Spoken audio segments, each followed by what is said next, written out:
Why is it that women make less money than men? It's a sad truth that's finally being talked about, which is why the editor-at-large of Working Mother Media, Bettina, has joined us today to hopefully shed some light on this subject. It's great that you're doing that, but it's so hard to believe that we are still having that same conversation today. Yeah, it really is. And it's 2015. People expect that we've come, so far, and we really have. I mean, women have come so far.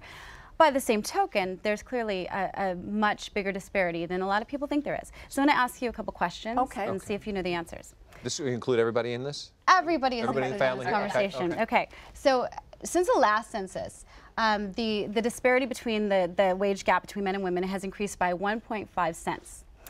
So at the current rate, do you know how many years it'll take for women to finally make as much as men do? Wow. I'm going to give you some options. Okay. A, 9 years, B, 19 years, or C, 40 years. It's got to be 40. It's got to be no, like it can't. We can't be doing this for another 40 years. I hope not. I would say 9. I would be hopeful. Cents out of $1. Years I would hope it's small. Okay, so my daughter's 5 years old, and she'll be 45 when she's able to make the same as a man. Oh my God! Wow. Yeah, if we continue at the same rate at which we're moving now.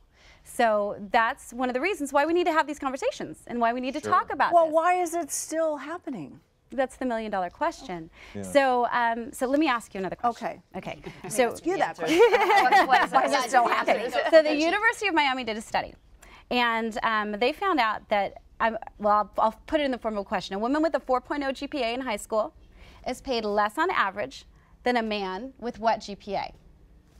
A, 2.5. B, 3.6, C, 4.0.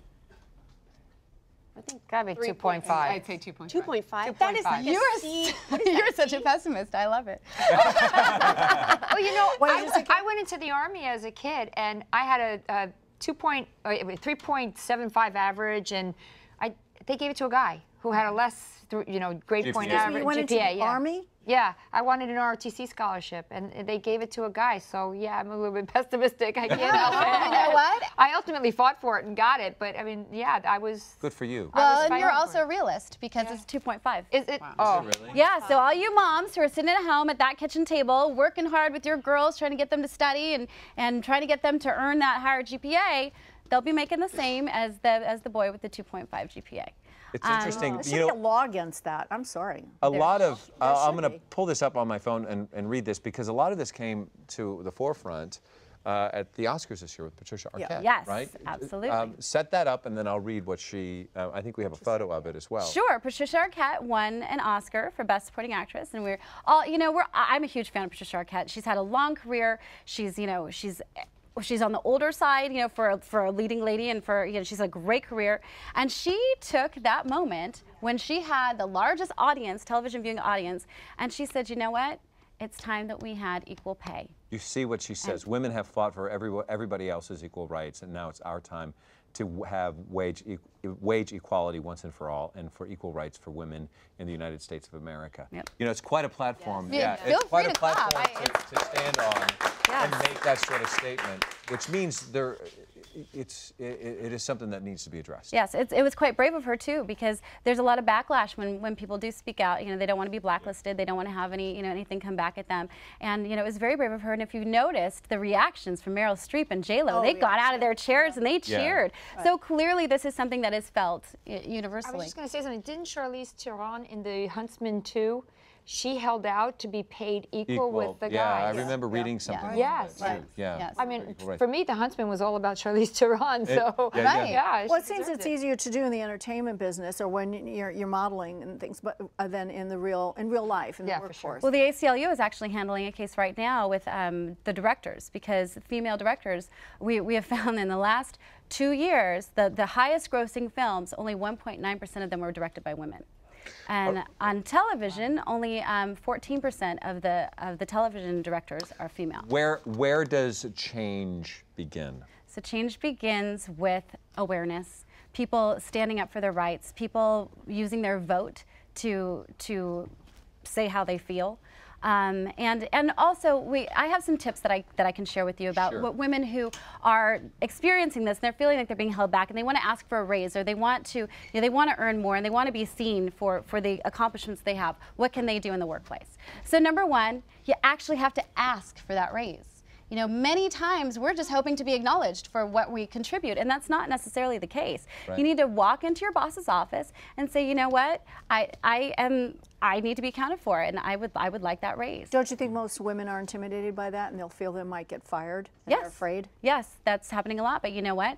Their counterparts, their male counterparts, are asking, and so we need to ask. So, are there companies out there that are actually doing the do-gooders? Yes, yes. Working Mother, every year we actually highlight the 100 best companies for women. Every year we make a list. Yeah, and it's wide open playing field. Anybody, all the companies in America can go ahead and apply for it. And what we do is 100% of the companies that make our list, they offer paid family leave.